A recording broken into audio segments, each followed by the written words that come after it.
Hey guys, ఇవాళ matter ఏంటంటే మా పిన్ని వంటికి వెళ్తున్నాను. దానికంటే ముందు నా హెయిర్ స్టైల్ ఎలా ఉందో మీరు కామెంట్ చేయండి. కొత్తగా వేసుకుని ఏంటా పిచ్చిదానిలా నవ్వుకుంటుందని చూస్తున్నారా?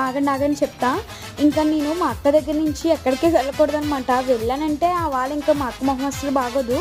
ఇంక వెళ్ళొద్దు అని చెప్పదు, కానీ ఫేస్లో ఎక్స్ప్రెషన్స్ తెలిసిపోతుంటాయి నాకు. నేను వెళ్ళడం దానికి ఇష్టం లేదని చెప్పి అయినా సరే మనం ఆగోను అనుకోండి, వెళ్ళిపోతాము. నేను మా అక్కకి బాగా అలవాటు అయిపోయా. ఇంకెక్కడికి వెళ్దామన్నా సరే వెళ్ళొద్దు అని ఇండైరెక్ట్ గా చెప్తూ ఉంటది. కానీ నాకు వెళ్ళాలనిపిస్తే ఎవరేమనుకున్నా వెళ్ళిపోతా ఇంకా. సో మా ఇంటికి మా తమ్ముడు బాబాయ్ వచ్చారనమాట. వాళ్ళు శంకవరం వెళ్తుంటే మా పిన్ని కూడా ఎప్పటి నుంచి రమ్మంటుంది కదా అని చెప్పేసి నేను వెళ్తున్నా.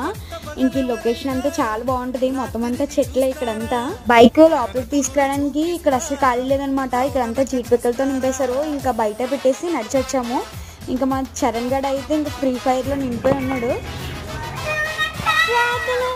ఇంకా మా బాబాయ్ మా కోసం చికెన్ ఫ్రైడ్ రైస్ అయితే తెచ్చేసారు. తినేస్తాం. అంత గాయస్ నెక్స్ట్ వీడియోతో కలుసుకుందాం. బాయ్.